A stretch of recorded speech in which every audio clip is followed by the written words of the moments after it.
Hello everyone, I realize that there's a topic that so many of you have been yelling about for ages, for eons, and Papa is finally here to break the fight up and put his 2 cents in. And I'm recording this on Valentine's Day, so consider this very platonic love gift for all you guys.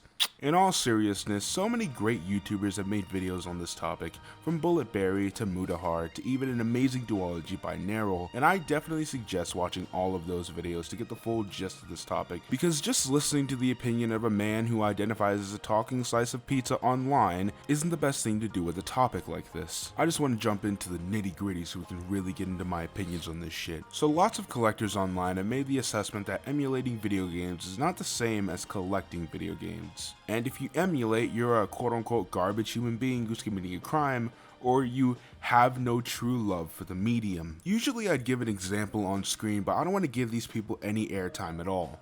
Plus, I'm sure that most of you have come across these fucking troglodytes because they're everywhere. They've been lurking on the internet and suckling Nintendo's teat since day one. And since we've seen videos explaining the morality as well as the legalities, I feel like I should just hone in on how I feel and just put this whole shit to rest. Emulation is a common evil. It is something that, in a way, for better or worse, has to exist. Let's rewind in time real quick. I'm 15 and my new girlfriend tells me that I need to play Kingdom Hearts 1. But I don't have a PlayStation 3. My father sold the family PlayStation 2 years ago, and KH1 1.5 plus 2.5 hasn't been announced for PlayStation 4 yet. So what do you do in this world before ROM sites were purged by Nintendo? I downloaded a copy of Kingdom Hearts and played it on keyboard and mouse because I literally couldn't afford a wired controller. And my old PC wasn't Bluetooth compatible, so I couldn't even use my PlayStation 4 controller, or the family's PlayStation 4 controller. And my parents, unlike most, refused to let me apply for a job while I was in school because they wanted me to focus specifically on my grades so I can get into a good college. And I wasn't the kind of kid to nag my parents for something, so I couldn't even buy a shitty wired Logitech controller. So I slogged through that entire fucking RPG on my keyboard and mouse. And I loved every second of it. Sure, my hands cramped, but that game is beautiful, and it's something that everybody needs to experience in their life, and I'm glad I had the chance to. Now, by then, I started to emulate more and more. Eventually, I get a shitty Rock Candy Blue controller for my 360 as well as the family PC, where I emulated and even made some of my older videos on. Then I start to ask for games instead of other stuff for Christmas. I start saying to my parents, instead of buying me some random food or shit, can I rent a game for Redbox for the weekend? Basically, my family got the clue that I was serious about this whole collecting video games thing. I once convinced my grandmother to import a video game from Europe, which was a big thing for me. My father even bought me my own PlayStation 4 as a graduation present. Suffice it to say, I had a pretty sizable collection of games for a 17-year-old.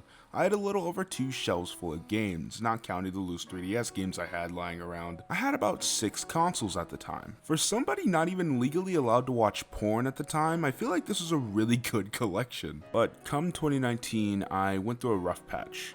I already implied it in my past videos, but 2019 as a year was a little rough financially. And long story short, I ended up selling about half of these games in these systems. I simply just needed the money, or at least thought I needed the money. No PSP, no OG Xbox, no Wii, and no Xbox 360. To some people, these are just small, inconsequential things that I can always buy back later. But the 360 was in my collection for 7 fucking years. I'd had that console since I was in middle school. It's the second longest time I'd spent with a console, with it being beaten out by the Wii, which I also sold. These things meant a lot to me, but because I was a broke college student, I sold this shit one by one. I didn't just sell my consoles, I sold my memories. So to sit there behind your fucking computer and shame people for not being able to play games on the original systems for whatever BS reason you can think of is fucking infuriating, and people don't deserve that. The closest people I can compare these guys to are the film buffs who say shit like, the only way to experience film is to watch it on film.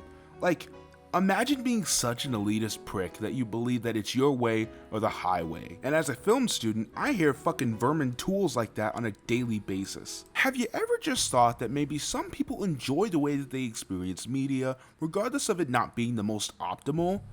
I know some poor souls who willingly watch movies on their phones, and I wouldn't do that unless I was in public and just had a desperate need to watch my free copy of Ice Age that came with my purchase of some other fucking movie. And that doesn't happen often. I'm not gonna go terrorizing these people, yelling that it's the inferior way to experience the art form.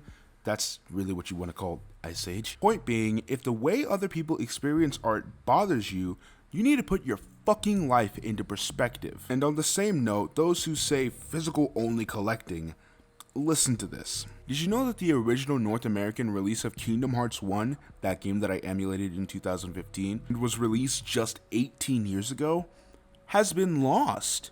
Of course we still have the final mix version, but the original Kingdom Hearts everybody grew up playing is fucking gone. If that doesn't get collectors to shake in their boots, I don't know what will. To completely disregard physical media and say that digital is the only answer and vice versa is fucking dumb. Truth is, we need both if we truly want to keep all games safe and if we really want balance. A game that the vast majority of you have played is gone. Of course, you can buy a copy of it at a used game store, but once all those copies deteriorate, you're screwed. And all of this is coming from somebody who almost exclusively collects physically. Sure, I buy digital on PC and on console if I need to. Regardless of me not being a fan of not being able to own your games, it'd be downright idiotic to just say that there's no pros of digital games and there's no drawbacks to physical games. In some ideal world, every console could play every game that came before it, or even the games from the previous generation get remastered for the newer consoles. This is why I'm buying Bayonetta on PS4 day one, regardless of already owning it on Wii U. This is good shit. Support this. If the console manufacturers won't make the first option plausible, we're gonna find some damn way to make these games playable on newer hardware. But shit doesn't work like that, sadly. Not everything is black and white. Not everything gets to work out for us in the end.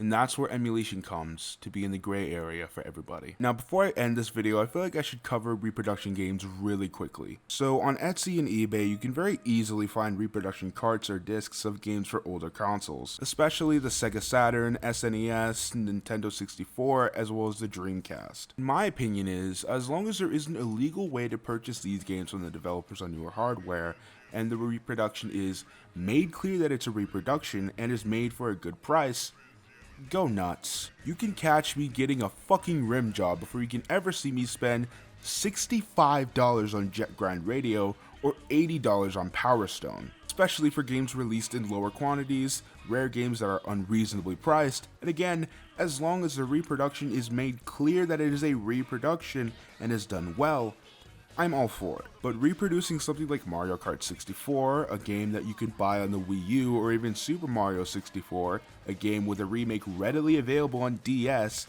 is where we get into the fucky area that I don't agree with. Also, this point goes hand in hand with my point earlier about not being able to afford the original hardware. Do not make people feel like garbage because they don't have money like you, asshole. I've been in that seat before. I've been called a lazy bum who needs a job online when I was just a kid trying to find out the cheapest way to play my favorite games because me or my family couldn't afford it at the time. Basically, be nice on the internet. Let people do what they want to do and experience great games how they want to. Leave Brittany alone and have a good night. But before you leave, I want to catch you again. So, in the last video, I implied that there's going to be a PlayStation 2 retrospective as the next video, but obviously this video came to my mind, and so I wanted to get this out really quickly before I worked on that. And, I guess I might as well officially announce what's going to be in the retrospective episode. Give me a drum roll, please. And the game is Katamari Damacy. Get fucked, nerd. Yeah, we're going to be taking a look at Katamari Damacy in the next PlayStation 2 retrospective video. Sorry if you could hear Pizza Mom snoring. It's about 1:30 a.m. She needs her rest. And I'm a fucking night owl. So I'll leave you guys this time, I promise. Have a good night. I'll see you next time.